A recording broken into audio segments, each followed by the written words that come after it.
আজকের ভিডিওটা যদি আপনি পুরোটা দেখতে পারেন, ইনশাআল্লাহ আপনার দেশি মুরগি ছোট হোক কিংবা বড়, একটা মুরগিও অসুস্থ হবে না। যদিও ভ্যাকসিন না করে থাকেন তারপরেও অসুস্থ হবে না ইনশাআল্লাহ। আসসালামু আলাইকুম ওয়া রাহমাতুল্লাহ। হাম্মাদ এগ্রোতে আপনাদের সবাইকে স্বাগতম। আপনারা অনেকেই জানেন, যারা প্রতিনিয়ত আমাদের ভিডিও দেখেন, যে আমরা সব সময় চেষ্টা করি আপনারা বাজারে যে ঔষধ রয়েছে সেই ঔষধ ব্যতীত কম খরচে একদম বিনা টাকায় ঘরোয়া উপায়ে কিভাবে আপনাদের দেশি মুরগি, টাইগারের মুরগি, সোনালী মুরগি, যে কোনো মুরগিকে আপনি সুস্থ রাখতে পারেন ইনশাআল্লাহ, এবং কোন খাবার খাওয়াইলে অধিক ডিম দিবে ও দ্রুত বড় হবে সেই বিষয়ে আমরা ভিডিও দিয়ে থাকি। যদি নতুন হয়ে থাকেন আমাদের চ্যানেলটি ঘুরে আসবেন, এবং পুরাতন হলে অবশ্যই আমাদেরকে উৎসাহ দিবেন, ভিডিওটা লাইক দিবেন এবং আমাদের চ্যানেলটি সাবস্ক্রাইব করে আমাদের পাশেই থাকবেন ইনশাআল্লাহ।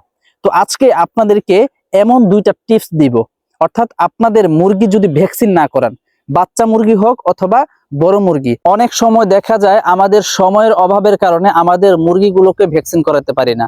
যদি আমরা ছোট থাকতে ভ্যাকসিন না দেই, বড় হইলে কিন্তু সেই মুরগির মধ্যে বিভিন্ন অসুখ বিসুখ দেখা দেয়।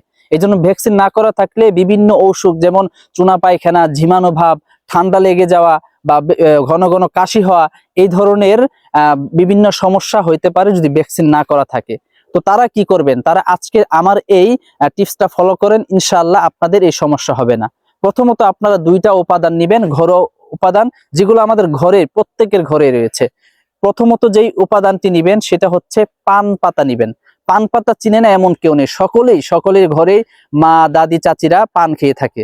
আপনারা পান পাতা নেবেন 2-3টা, অর্থাৎ আপনাদের মুরগি অনুযায়ী 2-3টা পান পাতা নেবেন। এই পান পাতা মুরগির কি কাজ করে? এই পান পাতা খাওয়াইলে আপনার মুরগির পেট পরিষ্কার রাখবে। আপনার মুরগি যদি হজম শক্তি না থাকে, হজম শক্তি বাড়াবে।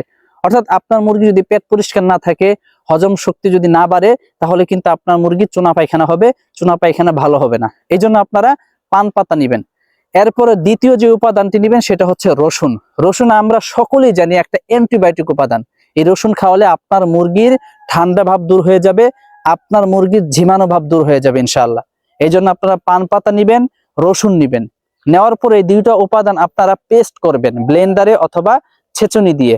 আপনারা পেস্ট করার পরে এই দুইটা উপাদানের পেস্ট আপনারা ওই পানির সাথে মিক্স করে আপনাদের দেশি মুরগিকে খাওয়াবেন। অর্থাৎ এই মিক্সটা আপনারা সপ্তাহে 2বার খাওয়াবেন, অথবা সপ্তাহে 1 দিন অথবা সপ্তাহে 2 দিন আপনারা এগুলোকে খাওয়াবেন আপনাদের মুরগি অনুযায়ী। যদি আপনারা এই অনুযায়ী আমি যে টিপসটা বললাম এভাবে আপনারা খাওয়াইতে পারেন, ইনশাআল্লাহ 100% গ্যারান্টি দিলাম, আপনাদের মুরগি যদিও ভ্যাকসিন করা নাও থাকে তারপরও আপনাদের মুরগি অসুস্থ হবে না, আপনাদের মুরগি সুস্থ থাকবে 12 মাস ইনশাআল্লাহ।